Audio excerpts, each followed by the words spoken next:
Lakshmi Srinivasa jewelleries proprietors Duggi Srinivasarao, Duggi Abhinay, IT hub ఎదురుగా Yellandu cross road, Khammam.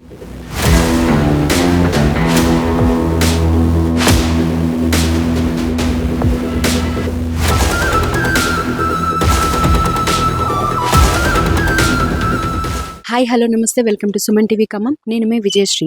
మన తెలంగాణ రాష్ట్రంలోని ఉమ్మడి ఖమ్మం జిల్లాలలో వర్ష బీభత్సం ఎంత ఘనంగా ఉందో మనందరికీ తెలిసిందే. ఈ వర్షాల కారణంగా గత సంవత్సరం మున్నేరులో వచ్చినటువంటి వరదల కారణంగా ఎంత నష్టపోయామనేది, ఎంతమంది ప్రాణాలు కోల్పోయారనేది మనం ఖమ్మం జిల్లాలో చూసాము.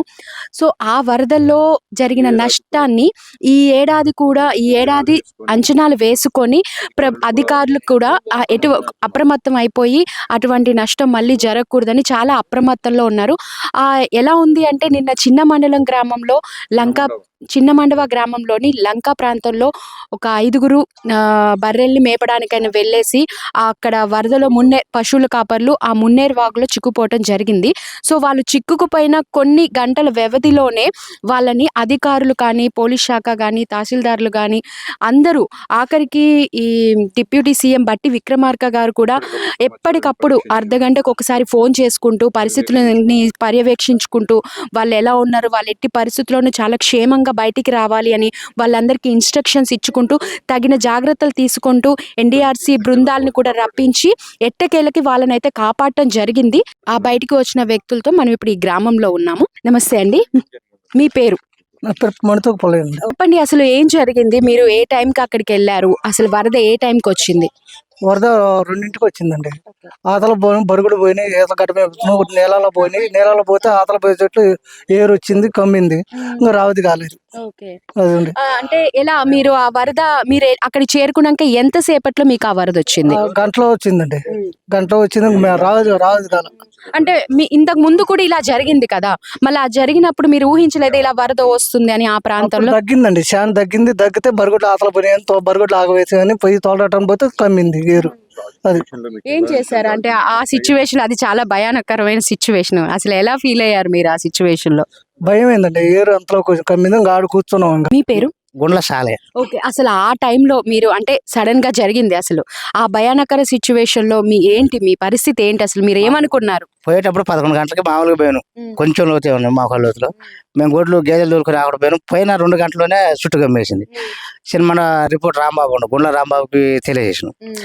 ఆయన ఇటు కొట్టిండు, మమ్మల్ని కాపాడు. బట్ ఇక్కడ మా గారు ఉప ముఖ్యమంత్రి చర్చ చేశారు. ఇక్కడ వెంకటరామ గారు, ఇటు వచ్చి సతీష్ గారు అంత చర్చగా మమ్మల్ని ఆదుకొని మా తల్లిదండ్రులు అన్నదమ్ములు అందరినీ సంతోషం చేశారు. మాకు మీరంతా ఒకటే కుటుంబానికి సంబంధించిన వాళ్ళ కాదు, ఇంటికి ఒకరు ఉన్నాం 5గురు. కాకపోతే గుండ్ల వెంకటేశ్వర్లు చాలా మేము అన్నదమ్ముల పిల్లలు. కడవళ్ళు మామూలు ఇంటికి ఒకరు. మేము అంటే ఆ సమయంలో పట్టుకున్నాం, క్రికెట్లో పట్టుకున్నాం. వెంకటరామ గారు చేసినాం, సతీష్ గారు చేసినాం, గుండ్ల రాంబాబు చేసినాం. వాళ్ళు సరదాగా మమ్మల్ని వాళ్ళ అవకాశాన్ని వాడుకొని మమ్మల్ని అసలు మేము బయటికి వస్తాము అని అనుకున్నాను. ఎట్లా అంటే వీళ్ళు ఉన్నారు మాకు నాయకులు ఊళ్ళో. బట్టి గారు, మాకు ఉప ముఖ్యమంత్రి గారు కూడా అవునమ్మకంతో మమ్మల్ని ఒడ్డుకి చేసిపోతారు. మా ధైర్యం మీకు ఎలా ఇచ్చారు? మాకు ఫోన్లోనే చెప్పారు, మీరు మాత్రం అవసరం పడద్దు, డౌట్ పడద్దు, మీ ప్రాణాలని జాగ్రత్త చేసి మేము కాపాడుతాం. ఏ టైం అయినా మీరు సంతోషంగా ఉండండి, ధైర్యంగా ఉండండి, మీరు కొంచెం పై పోండి మాకు ఫోన్లు చేస్తున్నాను. మా కాడ ఫోన్లతో మాట్లాడాను, షేర్ చేశారు. వెంకటరామ గారు, సతీష్ గారు, గుండ్ల రాంబాబు మొత్తం షేర్ చేశారు. కానీ 4 గంటలోనే ఎక్కడ తీసుకొచ్చారు. కుటుంబ సభ్యులు అందరు గుర్తొచ్చారా ఆ టైంలో? అసలు గుర్తు రావటం కదా, ఇప్పుడు మాట్లాడుకోవడం ఏడవటమే కదా, అట్లుందనమాట మా పరిస్థితి. నాకు 2 కొడుకులు, ఏనకి కొడుకు బిడ్డ, ఇంకొక ఆయనకి 2 కొడుకులు. ఒక్క గోపికి ఒక్కడికే పెళ్లి కాలేదు. ఫోన్లలో మాట్లాడారా మీ ఫ్యామిలీ మెంబర్స్ తోటి? మాట్లాడలే, వాళ్ళు అందుబాటులో లేరు ఆ టైంలో ఉన్నాం.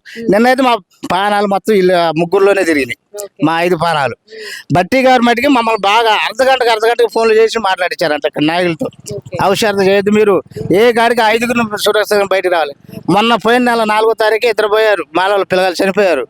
కానీ అటువంటి అపాయం కలగొద్దు, వాళ్ళు జాగ్రత్త అని చెప్తే సతీష్ గారు, వెంకటరామ గారు, రాంబాబు 3గురు మంచిగా మమ్మల్ని 4 గంటలోనే ఏటే వృద్ధులు తీసుకొచ్చారు. కానీ ఏ మాత్రం నిలబడటానికి కూడా ఛాన్స్ లేకపోయేది. మేము రాత్రి ఆడ ఉంటే వీళ్ళు చేయకపోతే. కానీ మమ్మల్ని మటుకి మీరు అంటే మీరున్నప్పుడు అసలు ఆ వరద ఎలా ఉంది అక్కడ? ఎన్ని అడుగుల లోతులో ఉంటుంది కనీసం? ఎన్ని అడుగులు గ్యారెంటీ చెప్పలేం, ఏటి మీద వ్యవహారం కాబట్టి. మీరు వచ్చిన తర్వాతకి పెరిగిందా? 15-20 లోపల మీరు వచ్చిన తర్వాతకి పెరిగిందా తగ్గిందా? పెరుగుతుంది, పెరుగుదలే. మేము ఉన్నప్పుడు డెక్కలు కొట్టుకొచ్చింది, అంత లేదులే మనకు మళ్ళీ 2 నిలటాలు పోతాం కదా అనుకున్నాం. ఉన్న కొంది విపరీతం పోయింది. మేము అడుగులు గీతలు గీసుకున్నాం అడుగు పెట్టి. మీ దగ్గరికి రెస్క్యూ టీమ్ చేర్చుకునే టైంకి ఎంత లోతులు వచ్చింది? 15 అడుగులు, 15 నుంచి 20 అడుగులు లోపల ఉంటది ఆడ. మీకు ఎక్కడ దాకా వచ్చాయి నీళ్ళు? రావండి, మేము ఒడ్డెక్కినాం. మాకు ఇక్కడ వాళ్ళు నాయకులు ఏం మీ చుట్టూ వరదలు అనేది ఉన్నాయా? సెంటర్ లో ఉన్నాం అనమాట.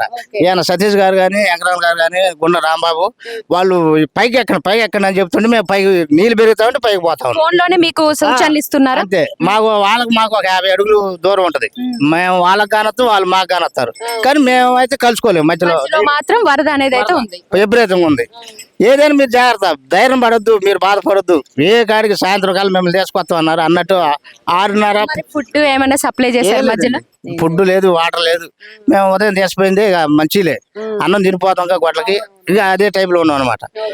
మాకు అయితే ఇంతకు మునుపు కూడా వరద తాకిడి వచ్చినప్పుడు ఇంతకు ముందు కూడా ఇలాంటివి జరిగాయని చెప్పారు కదా. అప్పుడు జరిగినా కానీ మేము బాగాలేదు. అప్పుడు మేము బాగాలేదు. మరి ఆ జాగ్రత్తలో ఉండాల్సింది కదా, అంటే తెలిసి కూడా. తెలుసు, అది ఇది అంత విపరీతంగా వస్తుంది అనుకోవాలి. మేము ఇంతకు ముందు ఎప్పుడు ఇంత విపరీతంగా రాలేదు. ఈ సంవత్సరంలో రాలే. మేము కూడా పోతూనే ఉన్నాం, వస్తూనే ఉన్నాం. అందులోనే మేము కూడా పోతున్నాం. మన దాకా మీ వరదలో చిక్కుకున్న తర్వాతకి ప్రభుత్వం ఇక్కడ ఉన్న గ్రామస్తులకి ఏమైనా సూచనలు చెప్పాయా అధికారులు? మీరు జాగ్రత్తగా ఉండాలి, అది ఏరు మంచిగా దగ్గి తిరగైతే అయితేనే పోండి, మీరు పోవాల్సిన పని లేదు, అందరు జాగ్రత్తగా ఉండాలని నాయకులు చెప్పారు, అధికారులు చెప్పారు. యంత్రాంగం వాళ్ళు వచ్చిన ఎంఆర్ఓ గారు కానీ, ఆర్ఏ గారు కానీ అందరూ చెప్పారు, సూచనలు ఇచ్చారు. అందుకని ఇవాళ మేము బాధాల్చుకోక ఇటు చెరువుకి వెళ్ళి వస్తున్నాం, చేతంపేట పోయే రోడ్డుకి. అటువైపు ఏమి ఇబ్బంది అయితే ఏమి ఉండదు కదా? లేదు, మాకు నిన్న ఏ ప్రాబ్లం లేకుండా ఉన్నామండి. ధన్యవాదాలు. ఇప్పుడు ఈ వరద కారణంగా ఈ గ్రామానికి అధికారులు ఎటువంటి హెచ్చరికల్ని జారీ చేస్తున్నారు? ఇక అటు మున్నేరు వస్తుంది, వెళ్ళమాకండి, వర్షాలు వస్తున్నాయి, పైన నుంచి కూడా వరదలు వస్తున్నాయి, మీరు మున్నేరుకి వెళ్ళమాకండి ఇక అని చెప్పేసి వాళ్ళకి, రైతులకి, అట్లా పశువుల కాపర్లు కూడా తెలియజేశారు. ఒకటేంటంటే నేను చెప్పదలుచుకుంది, మా నియోజకవర్గానికి, మా విలేజ్కి బట్టిగారు చేసేది ఒక రెస్క్యూ టీంని ఖమ్మం జిల్లాకి తీసుకురావడం మా అదృష్టం. ఖమ్మంలో ఉండటం వల్ల మాకు ఒక అర్ధగంటలోనే రెస్క్యూ టీం వచ్చి వాళ్ళని 5గురిని కాపాడటం అనేది చాలా, వాళ్ళు రాకపోతే మళ్ళీ వరద పెరిగే అవకాశం ఉంది. వాళ్ళు అప్పటికే చాలా భావోద్వేగానికి లోనవుతారు. అంటే మమ్మల్ని ఇంత తొందరగా కాపాడతారని మేము అనుకోలేదని అంటున్నారు. దానికి మీరు ఏమేమి చేశారు? వాళ్ళ ప్రాణాల మీదకి వచ్చింది, అసలు మాకు ఆశ లేదు, మేము ప్రాణాలని అరిచేతిలో గుప్పిట్లో పెట్టుకొని ఉన్నామని అన్నారు. వాళ్ళకి మీరు ఎలాంటి ధైర్యాన్ని ఇచ్చారు? అసలు మేము వెంబడే సార్కి, పైగా బట్టి గారికి తెలియపరచమైంది. వెంటనే రెస్క్యూ ఆపరేషన్ చేసి వాళ్ళకి తెలియపరిచారు, కలెక్టర్ గారికి తెలియజేశారు. వెంటనే ఎంతమంది అధికారులు ఎంతమంది వచ్చారు, పాల్గొన్నారు ఈ రెస్క్యూ దాంట్లో? ఎంతమంది? ఆర్ఐ గారు, ఎస్ఐ గారు, సిఐ గారు, ఏసీపీ గారు అందరు వచ్చారు. మీరు అధైర్యపడబాకండి, మేము ఉన్నాము, రెస్క్యూ టీం కూడా వస్తుంది. బట్టి గారు మాకు అన్ని సూచనలు ఇచ్చారు.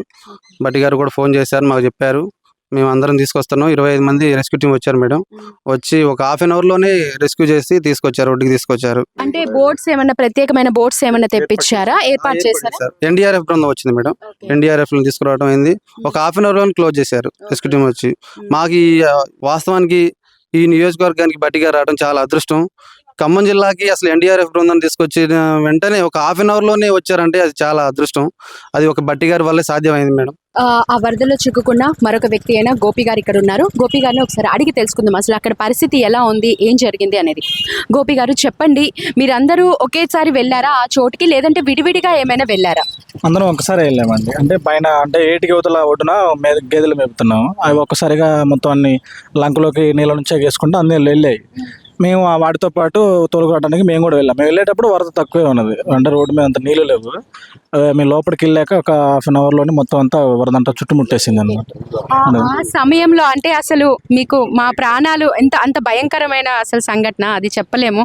ఎలా ఫీల్ అయ్యారు అసలు? అంటే ఓకే, మమ్మల్ని కాపాడడానికి ఎవరో ఒకరు వస్తారు, లేదంటే ఏంటి మా పరిస్థితి అని ఎలా భావోద్వేగానికి గురయ్యారు మీరు?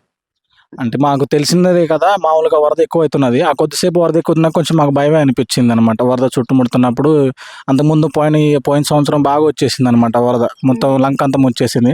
ఇప్పుడు కూడా అలాగే వస్తుందని మేము కొంచెం భయపడ్డాము చాలాసేపు. ఇక ఒక గంట 2 గంటలు అయిన తర్వాత సమాచారం ఇచ్చాక మొత్తం అంత అధికారులు మేము వస్తున్నాం, ఒక గంటలో బయటకు వస్తాం అని చెప్పాక కొంచెం మేము కూడా నిలకడగానే ఉన్నాం.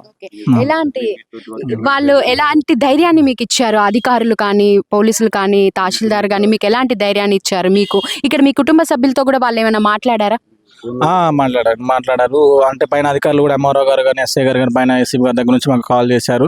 పైన నుంచి మన మంత్రి గారు వాళ్ళందరూ మొత్తం అంతా ఇలా పంపించారు, మీకు ఏ ఇబ్బంది లేదు, మీకు గంటలో అక్కడ మిమ్మల్ని బయటకు సేఫ్ తీసుకొస్తామని చెప్పారు. చెప్పాక మేము కూడా మాకు అందరూ అక్కడ వచ్చా కూడా అందరూ కాల్ చేసి మీరు ఏం భయపడకుండా వస్తున్నారు, నీళ్ళ దగ్గర ఉండకుండా మా పైన హైట్ ఉన్నదంటే ఎత్తుకున్న పల్లెల్లోకి వెళ్ళిపోయి నిలబడమని చెప్పారు. మేము అక్కడికి వెళ్ళామండి. తొందరగానే మమ్మల్ని బయట తీసుకొచ్చారండి. మీరు ఒకళ్ళు మీలో మీరు ధైర్యాన్ని చెప్పుకున్నారా ఆ సమయంలో? చెప్పుకున్నా, ఏం పర్లేదు, మనకి ఇబ్బంది ఏమి ఉండదు, అందరూ వచ్చారు, మళ్ళీ వెళ్తాం, ఒక గంటలోనే బాధపడపాకండి, భయపడపాకండి అని మేము ఒకరికొకరు చెప్పుకొని మీ చెప్పేసుకున్నాం. కుటుంబ సభ్యులతో ఫోన్ లో ఆ టైంలో ఏమైనా మాట్లాడారు? వాళ్ళు మీతో ఏమైనా కాంటాక్ట్ అవటం కానీ జరిగిందా? కుటుంబ సభ్యులతో మా మదర్తో కూడా మాట్లాడాను. మా మదర్ కూడా భయపడమాకు అని చెప్పారు. మేము కూడా సేఫ్గా వస్తామని ఇంట్లో వాళ్ళు కూడా చెప్పేసాము అన్నమాట.